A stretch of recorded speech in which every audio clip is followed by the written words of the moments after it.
હાય, જય શ્રી કૃષ્ણ ફ્રેન્ડ્સ, જય શ્રી કૃષ્ણ દોસ્તો.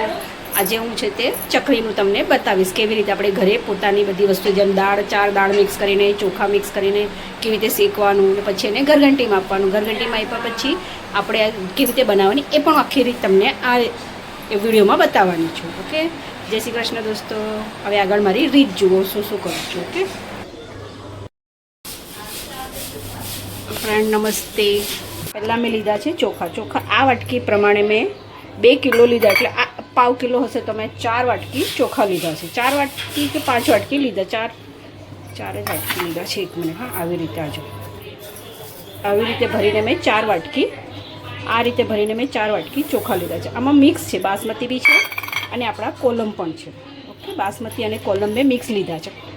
પછી લીધી છે મેં આ જ વાટકા પ્રમાણે મસૂર દાળ, 1 વાટકો મસૂર દાળ. આ હું વધારે પ્રમાણમાં બનાવું છું એટલે મેં 1 વાટકો લીધો છે. તમે ઓછા પ્રમાણમાં બનાવો તો નાની વાટકી બી લઈ શકો. મીન્સ પહેલાં હું આ વાટકીથી બી ઘરમાં બનાવી હોય તો આ વાટકીથી બી લેવાય. આ તો દિવાળી માટે બનાવવાની છું એટલે 1 વાટકો લીધો છે. આ 1 વાટકો મસૂર દાળ, આ જ વાટકાથી 1 વાટકો ચણા દાળ, 1 વાટકો મગની દાળ અને 1 વાટકો અડદ દાળ. બરાબર, આ જ વાટકા પ્રમાણે બધું મેં લીધું છે. આ વાટકો છે. હવે આ બધાને હું એક કરીને ગેસ પર, જો ફ્રેન્ડ્સ, હવે હું છે તે આ બધા મેં તમને બતાવ્યા હતા ને કે ચોખા એને ધીમા જ તાપે શેકું છું. ધીમા જ તાપે શેકવાના. હા ને, આ જો અંદર પાવડર છે, આ ભાભી લોકો પાવડર નાખે તો એ લોકો વરસના ભરી રાખે એટલે અંદર પાવડર નાખવો પડે. આપણે વરસનું ભરવાનું હોય તો પાવડર છે નાખવું પડે, કેમ કે વરસ સુધી ખરાબ ન થાય. હવે આપણે એને ધીમા તાપે શેકતા રહીએ.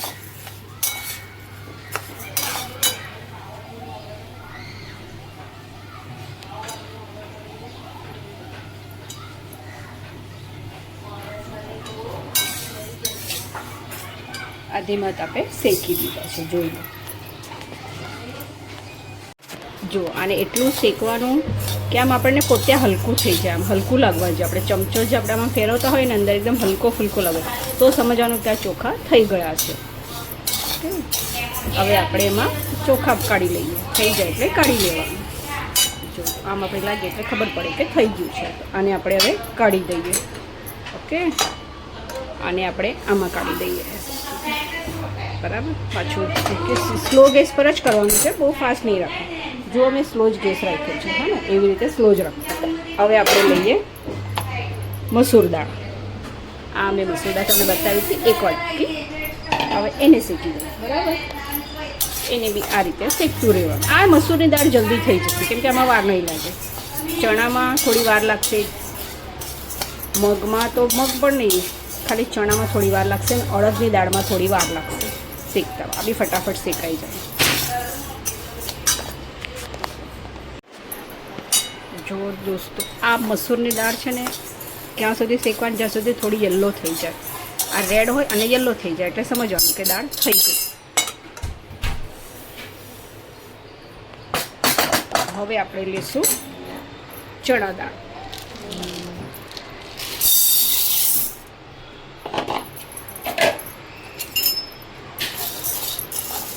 આ છે આપણી ચણા દાળ, એટલે બી ધીમા તાપે શેકવાની છે.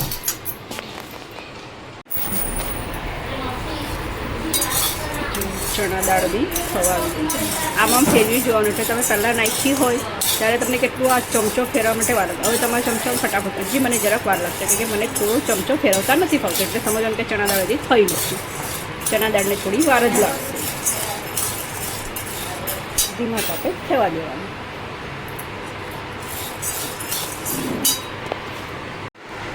હવે થઈ ગઈ છે ચણા દાળ, જોઈ લો. હવે આની અંદર જે આપણે બધું ભેગું કરીને રાખ્યું છે. હવે આપણે આમાં નાખશું મગ દાળ.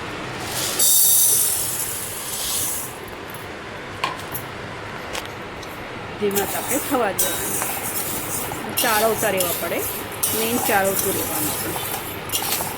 આપણે ચાળવતા રહીશું એટલે એ સોફ્ટ અને સરસ.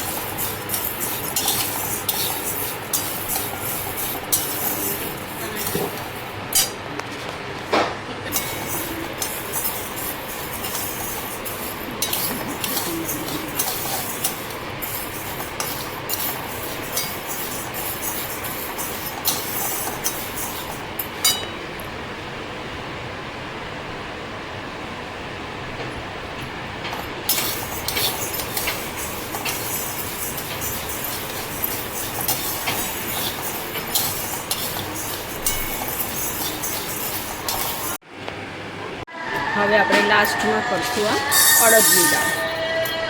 અડદની દાળ આપણે કરીશું. મગની દાળ કરી દીધી છે.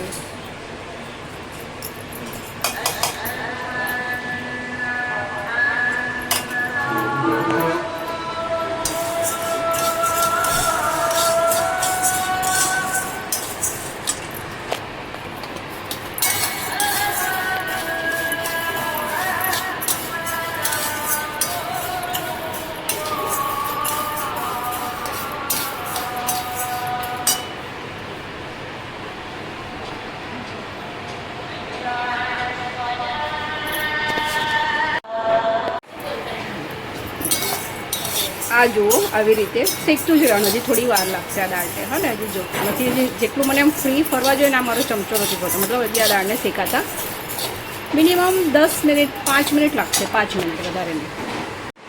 જો આ છે અડદની દાળ. હજી શેકામાં વાર લાગશે. હજી જરાક કલર પકડાયો નથી. હજી જરાક પકડાશે.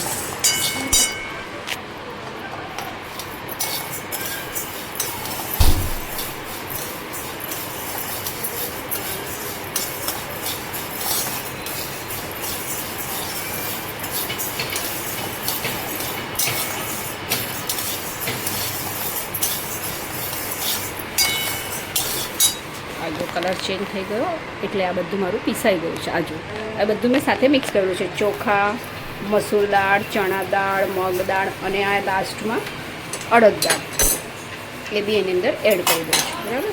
આ બધી વસ્તુને ઠંડી થવા દેવાની. ઠંડી થવા દેશો.